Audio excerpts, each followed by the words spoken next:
नमस्कार साथियों, मैं सिंघू बॉर्डर से बोल रहा हूं। सिंघू, सिंधु नहीं, सिंघू बॉर्डर।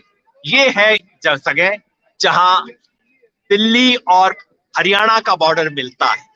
ये वो जगह है जहां सरकार ने कहा था किसानों को पहुंचने नहीं देंगे। और अब आप देखिए पीछे, यहाँ दूर तक जहां खबर आती है किसान है, आपको दिखेगा नहीं। यहाँ 25, 30, 40 किलोमीटर तक ट्रॉलियां ही ट्रॉलियां हैं, ट्रैक्टर ट्रॉलियां हैं। और ये तो सिर्फ एक मोर्चा है। उधर रोहतक वाले पे मैंने सुना है कि रोहतक से आगे हांसी तक ट्रॉलियां लगी हुई हैं, यानी कि सैकड़ों किलोमीटर तक ट्रॉलियां लगी हुई हैं, ट्रैक्टर लगे हुए हैं। ये एक ऐतिहासिक घड़ी है।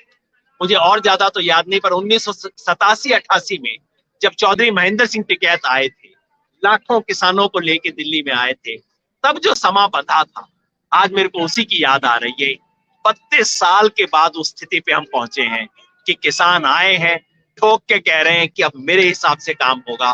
किसानों ने अपना एजेंडा इस देश के सामने रखा है, अपनी शर्तों पे रखा है, और ये आसान नहीं था।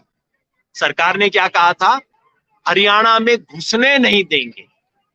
फिर कहा कि हरियाणा से आगे दिल्ली के रास्ते में नहीं जाने देंगे, दिल्ली बॉर्डर तक नहीं पहुंचने देंगे। सब हरियाणा के मुख्यमंत्री, हरियाणा के पुलिस ऑफिसर कह रहे थे। मेरे जैसा लोग पूछ रहे थे कि भाई पंजाब है और दिल्ली है, आप तो बीच में रास्ता हो, आप कैसे रोक सकते हो? कल को राजस्थान फैसला कर सकता है कि गुजरात के किसान आके मोदी जी से दिल्ली में नहीं मिल सकते। अब क्या था? कोई हक नहीं था, सिर्फ धक्केशाही थी। लेकिन उस धक्केशाही को किसानों ने अपनी हिम्मत से, अपने जज्बे से तोड़ा, और किसानों ने आज इस ऐतिहासिक मोड़ के ऊपर लेके आए हैं जहां दिल्ली बॉर्डर पे खड़े हैं। और जो सरकार कहती थी कि आपको ये, इस तरफ हम देख रहे हैं पुलिस है, पुलिस के वाहन खड़े हैं, पहले पुलिस के लोग बड़े तैनात होके खड़े थे, अब ढीले होके पीछे बैठ गए। वो सरकार जो कहती थी कि आपको दिल्ली बॉर्डर पहुंचने नहीं देंगे, दिल्ली में घुसने नहीं देंगे, वो सरकार आज घुटने के बल बैठ के कह रही है कि दरी बिछा के बैठे, आप आ तो जाओ। आज ये स्थिति हो गई है। 32 साल से दिल्ली में ट्रैक्टर ट्रॉली घुसे नहीं है। महेंद्र सिंह टिकैत लेके आए थे, उसके बाद से सरकार ने रूल बना दिया था कि ट्रैक्टर ट्रॉली दिल्ली में घुस नहीं सकता। अब सरकार कह रही है कि ट्रैक्टर ट्रॉली के लिए जगह हमने बना दी, आप आओ तो जाओ। किसानों ने पहली फतेह हासिल की, एक जीत हासिल की।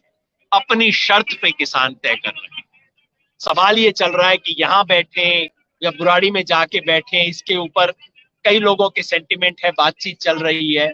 मेरा सिंपल कहना है, भाई मेरी निगाह तो चिड़िया की आंख पे, और चिड़िया की आंख ये है कि 3 कानून हैं जिन कानूनों के खिलाफ हमें उन कानूनों को रद्द करवाना। उसको रद्द करवाने के लिए यहाँ बैठ के ज्यादा अच्छा है, बहुत अच्छी बात है। वहां बैठ के आपको ज्यादा अच्छी रणनीति लगती है, कोई बात नहीं, आप इस गली से चले जाओ, उस गली से चले जाओ। मेरे लिए तो इंपॉर्टेंट है कि आपको जाना कहाँ पे, वो सबसे बड़ा सवाल है। हम उसके ऊपर फोकस कर रहे हैं। किसान संगठन, पंजाब के 30 किसान संगठन जिन्होंने पिछले 2 महीने से ये शानदार आंदोलन चलाया है, 2 महीने के इस आंदोलन में एक छोटी सी भी घटना अब तक नहीं हुई है, कोई खरोंच भी नहीं लगी है किसी गाड़ी को अब तक।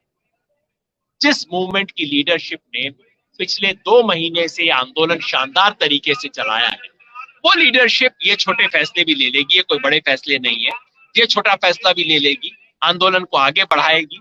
और जो राष्ट्रीय लीडरशिप है, ये सारा का सारा आंदोलन कोई डिसऑर्गेनाइज तरीके से नहीं हो रहा। कई बार मीडिया में खबर आ जाती है जैसे किसान बस मुंह उठा के चले आए हैं, ऐसा कुछ नहीं है।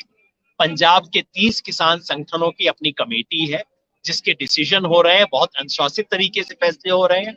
और उसके साथ नेशनल लेवल पे भी संयुक्त किसान मंच की एक 7 मेंबरी कमेटी है, सब संगठनों में कोऑर्डिनेशन करने की। 400-500 किसान संगठन शामिल हैं। सिर्फ पंजाब के लोग नहीं है, हरियाणा के इतने लोग अब इसके अंदर जुड़ गए हैं। और हरियाणा में जहां जहां किसान रुके हुए अपनी ट्रॉलियां लेके, पंजाब के किसान, उनको हरियाणा का किसान दूध सप्लाई कर रहा है कि भाई तुम आए हो मेरे किसान भाइयों, मैं तुम्हारे लिए काम कर रहा हूं। तो हरियाणा और किसान का और पंजाब का किसान जुट गया है। और ऐसे में हरियाणा के मुख्यमंत्री क्या कह रहे हैं? वो कह रहे हैं कि नहीं, हरियाणा का तो कोई इसके अंदर है ही नहीं। मैं पूछना चाहता हूं खट्टर साहब, अगर हरियाणा का कोई नहीं था तो आपने हरियाणा के इतने सैकड़ों किसान नेताओं को गिरफ्तार क्यों किया? अगर हरियाणा का कोई नहीं था तो ये जो रोहतक बॉर्डर के ऊपर सारी ट्रॉलियां खड़ी हैं, उसमें सरसा, फतेहाबाद, जींद, टोहाना, इसकी ट्रॉलियां कहां से आई हैं? रोहतक सांपला के लोग कहां से आए? हरियाणा के नहीं है क्या ये? और इससे भी ज्यादा खतरनाक बात कर रहे हैं हरियाणा के मुख्यमंत्री, क्योंकि जब सारे पेच खत्म हो जाते हैं तब सिर्फ हिंदू मुसलमान सिख इनको दिखाई देता है। अब ये वाला पेच चलाया जा रहा है कि नहीं खालिस्तानी है। इन लोगों को पता भी नहीं है, इन किसान जथेबंदियों का जो इतिहास है, किसान संगठनों का, पंजाब के किसान संगठनों का जो इतिहास है, ये इन मीडिया वालों को पता भी नहीं किस तरह से इन्होंने इस देश के लिए संघर्ष किया। ये देश का वो प्रांत है जिसने देश की आजादी के लिए और उसके बाद देश की लड़ाइयों में सबसे ज्यादा कुर्बानियां दी। उन लोगों के खिलाफ ऐसी बात करना शोभा नहीं देता। शरद जी, आपको इस तरह की बात बंद कीजिए। एक हरियाणा का नागरिक होने के नाते मैं कहता हूं, शर्मसार मत करो हरियाणा के लोगों को। हरियाणा और पंजाब का किसान एक दूसरे के साथ जुड़ के खड़ा है, जुड़ के इस लड़ाई में है। बाकी जगह से आने शुरू हो गए हैं, उत्तर प्रदेश के किसान आने शुरू हो गए हैं। और अभी पीछे जब मैं बात कर रहा था, जो गाना चल रहा था, वो महाराष्ट्र के साथी गा रहे हैं। महाराष्ट्र के किसान यहाँ पे आए हुए हैं, यहाँ मध्य प्रदेश के किसान नेता आए हुए हैं, देश भर के किसान नेता यहाँ पे पहुंच रहे हैं, किसानों के प्रतिनिधि यहाँ पहुंच रहे हैं। संघर्ष चल रहा है। वो पूछते हैं कब तक चलेगा। मैं कहता हूं तो सरकार को तय करना है। हम तो अपना राशन लेके आए, आप तय कर लो। आप 2 दिन के अंदर बात मान लो, हम 2 दिन में चले जाएंगे। आपको 2 महीने नहीं मांगनी तो हम 2 महीने यहाँ पे बैठेंगे। सरकार को तय करना है, टाइम टेबल हमारे को नहीं, सरकार को तय करना है। सरकार कहती है 3 दिसंबर को हम बात करेंगे, हम कहते हैं कोई बात नहीं, आपको 3 दिसंबर तक टाइम नहीं है। आज 28 तारीख हो गई है और आपके पास 3 दिसंबर तक कोई टाइम नहीं है किसानों से मिलने का।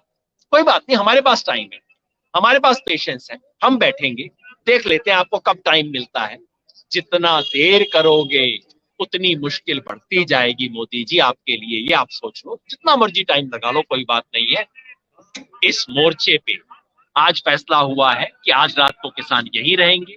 कल सुबह पंजाब की कमेटी की बैठक होगी, राष्ट्रीय कमेटी की भी बैठक होगी, मिलके एक फैसला लेंगे, संघर्ष को आगे चलाएंगे। सरकार घबराई हुई, डरी हुई है, और जो डरा हुआ होता है वो डराने की कोशिश करता है। हम नहीं डरे, हम अपना संघर्ष जारी रखेंगे। ये सिंगू बॉर्डर से अभी ये रिपोर्ट है, मैं आपको फिर याद दिला दूं, सिंगू बॉर्डर अभी सिर्फ एक बॉर्डर है। उधर रोहतक वाला बॉर्डर है, टिकरी बॉर्डर, वहां पे भी बहुत किसान आए हुए और कुछ किसान यहाँ बुराड़ी तक पहुंचे। बुराड़ी की तस्वीर दिखा के आपको कोई बोले कि किसान नहीं आए, आप उस तस्वीर पर ध्यान मत देना, क्योंकि किसान सारे यहाँ पे अटके हुए हैं। अभी किसानों ने तो मार्च करने शुरुआत ही नहीं की है। जब शुरुआत करेंगे तब आपको पता लगेगा कितने किसान आए हुए हैं। और अगर आपको यकीन नहीं आता तो गाड़ी तो चला नहीं सकते, मोटरसाइकिल लो और यहाँ दिल्ली से पानीपत तक ड्राइव करने की कोशिश करो, आपको पता लग जाएगा कितने किसान आए हुए हैं। या दिल्ली से रोहतक तक ड्राइव करने की देख लो, पता लग जाएगा। ये एक ऐतिहासिक घड़ी, इस ऐतिहासिक घड़ी में ये ऐतिहासिक जो मोबिलाइजेशन है किसानों का, ये एक ऐतिहासिक फैसला करवा के जाएगा। ये हमारी उम्मीद है, ये हमारा संकल्प है, इसलिए सब किसान यहाँ पे जुड़े हैं। आपको मैंने आज की रिपोर्ट दी, कल जो भी स्थिति होगी वो आपके सामने लेके आएंगे। ये रिपोर्ट और ये जज्बा कायम रहेगा। एक आखिरी बात जरूर करना चाहता हूँ, पंजाब के किसानों को विशेष सलाम करना चाहता हूँ। जब देश की आजादी के लिए 100 साल पहले संघर्ष हो रहा था, तब बंगाल के क्रांतिकारी थे जो बहुत बड़े बड़े काम कर रहे थे उस समय। और अंग्रेज क्या कहते थे, ये सिर्फ बंगाली लोग हैं, बंगालियों को प्रॉब्लम है, बाकी देश को कोई दिक्कत नहीं है। यही भाषा आज सरकार बोल रही है, नहीं ये तो सिर्फ पंजाब के किसान है, इनको कोई मतलब नहीं है। मैं वही कहना चाहता हूं, जिस तरह से बंगाल के क्रांतिकारी बंगाल की फ्रीडम के लिए नहीं, भारत माँ की आजादी के लिए लड़ रहे थे, उसी तरह आज जो पंजाब के किसान आए हैं, ये पंजाब के किसानों के लिए नहीं, सिर्फ पंजाब के हित के लिए नहीं, पूरे हिंदुस्तान के किसानों के लिए लड़ रहे हैं। पूरा हिंदुस्तान इनके साथ जुड़ेगा। आप देखते जाइए आगे होता है। बहुत बहुत शुक्रिया। जय जवान जय किसान। सभी अहम खबरों के लिए न्यूज़ MX को सब्सक्राइब करें, साथ ही बेल आइकॉन को जरूर दबाएं। लाइक, शेयर, कमेंट करना ना भूलें।